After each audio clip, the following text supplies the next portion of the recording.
Hi, I'm Matt, and thank you for coming to PPP. Today we are going to do 3 tips that are going to help you to become a better shot. These are things that was instilled in me as a youngster. When I was real young, my grandfather taught me a few things. So number 1 tip is grip. Okay, so for a rifle, grip is important, but not as important as it is with a handgun.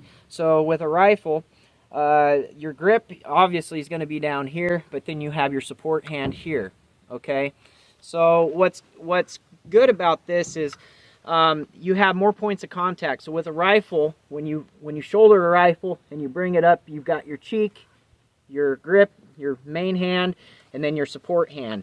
And all these together make this very sturdy. One thing that I was always taught was that you hold your rifle like you hold your lady, tight.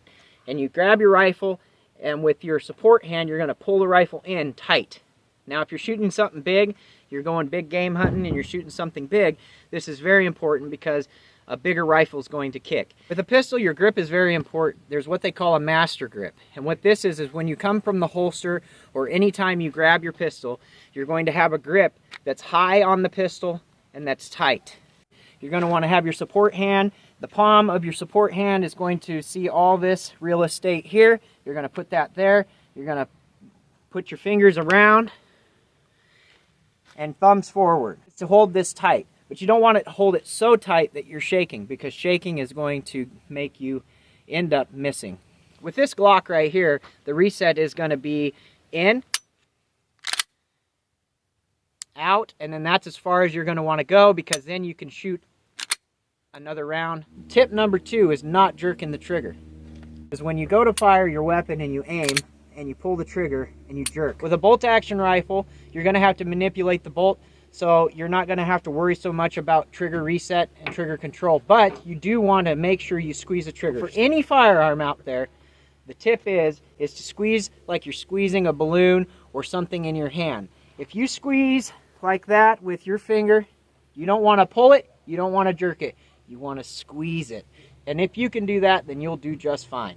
I was hunting in Montana the first time I shot a big deer. So then 2 years passed, I went again with my grandfather. So when we got back to camp, he said, "You're jerking the trigger." I said, "No, it's the gun, the scope's off, the gun, this, that." You know, we always tend to make excuses when it's our fallacies. We want to blame it on whatever it is that isn't the problem when it's really us. He said, here's the rifle. I put a target out there, 100 yards. Shoot that target like you'd shoot a deer.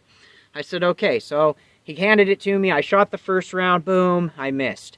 Second round, he said, "Now take your time." I said, okay. I went to squeeze the trigger off, and when I squeezed, I jerked. Nothing happened. He said, "Now take a shot knowing that you jerked the trigger." I took the third shot, hit it dead in the bullseye. What happened was he put a round in there that was live, and then he put a dummy round. And you can do this at home. You can put a dummy round in your magazines. This is going to help you. So when you're shooting, you can put a dummy round in, and then you can put a live round. Tip number 3, hyper focus. As soon as those earmuffs go on, everybody else is not here. You block everything else out. The gun is an extension of you. It's not you and the gun. It's you are the gun. And I know that kind of might sound silly to some people, but it is the truth. So how do you do this, you might ask? So it's a good question. It takes a lot of practice. What you want to do is you want to block everything out, and as soon as you put those muffs in, no one else exists. It's just you. Of course you want to be safe, but in the same hand, you want to take your time, you want to focus, and you want to get the best shot possible. If you can hear your heart beating and you can hear your own breath, then you're in the zone.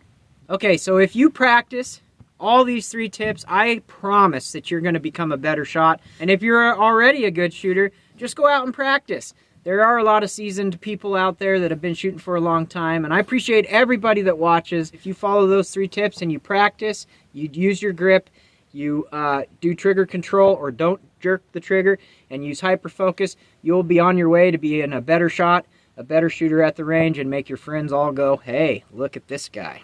So I just wanted to say at the end here, I am going to be doing a giveaway. When I hit 1,000 subscribers, all my subscribers will be put into a pot. I'm going to be giving away 2 gifts. They're going to be really cool, so stay tuned for that. High point video is on. Thank you for watching. I hope you enjoyed this. I hope you learned something. P-Power, you know the thing. We love ya.